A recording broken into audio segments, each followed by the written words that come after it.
Hello, friends. I am back to talk to you again today, and our topic for the day is flow, the flow of energy. And what we're going to talk about today is how we each have three bodies. We have a physical body, we have our mental, emotional body, and we have our energetic or spiritual body.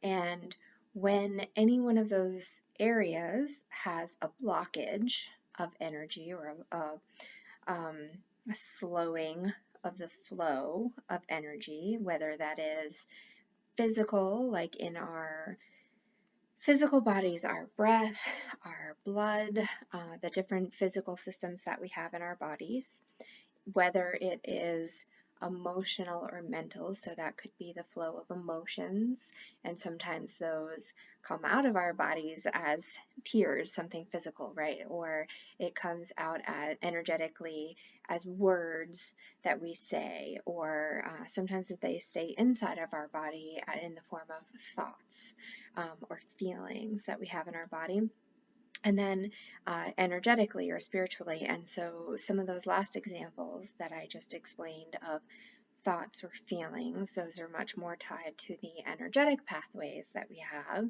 but so are memories and energy that we have from not only previous times in this lifetime, but sometimes that might be energy from past lives. It might be ancestral energies that we have stored in our bodies. They all tie together. They're woven together to make up our full essence, our full soul.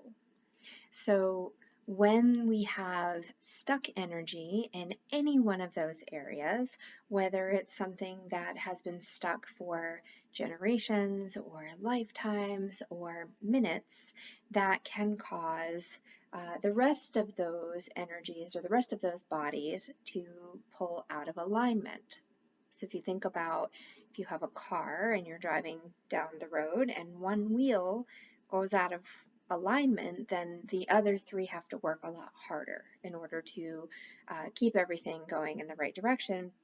And in fact, it might be impossible to do that. It might cause some shaking. It might cause some structural damage in your car, in the axles that keep the wheels together. If one of them is completely out of alignment, then it causes this strain and a vulnerability on the structure.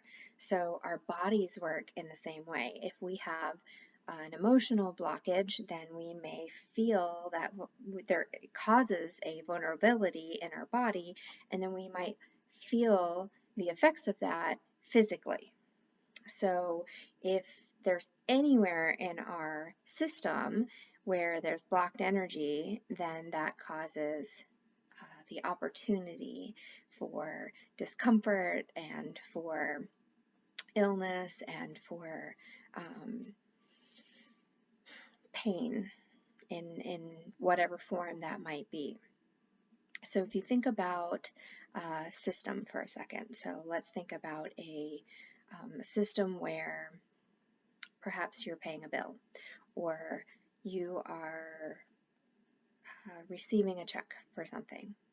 If that has to go through a certain process where you submit something, whether it's digital or paper, it doesn't really matter, but if you submit something, then the next step of the process never happens, then that causes a block. And the rest of the system isn't flowing. And so whether it's something that you're putting out in the world or something that you're receiving in, if you block it on purpose or whether you block it on purpose or not, even if you don't block it on purpose, then it still creates stop of the flow of energy. So that's a physical example. If you were to hold your breath, for instance, that creates a blockage or a stop in that energy flow going. And if you are not breathing, you might become lightheaded. You might actually pass out. There are certain things that your body needs for that breath to keep flowing. Same thing with your blood, same thing with the food that we enter in and out of our body. And so if that's happening in one area of your body or in one area of your energy, so even if it's something that's an energetic blockage and you need to get that moving again, sometimes things are out of your control. However, what else in your life is happening? Where is there a blockage, or where are you choosing not to move that you could be? So if you have an energetic blockage, could you physically be moving? Or if you're having an emotional blockage, is there something that you can do that's energetic? Can you dance? Can you, which is also physical, right? Or can you work on your breath? Can you try meditation or chanting or prayer or song even, right? Sometimes just singing. It doesn't even have to be a real song. You can just sing through your day, sing through your thoughts. So there's lots of ways that you can do that. So think about, where are there blockages happening that you're aware of, or where does it feel you can sense that there's a blockage even if you don't know what it is exactly, and think about what is something else that you can move instead. Because since those three bodies are tied together like a braid, you've got your energetic body, your physical body, and your mental emotional body, and they're all tied together like a braid. So if you start moving one, it's going to start to break up energy in the other and really ripple out into all three areas of your life. Okay, that's all for today. Thank you so much.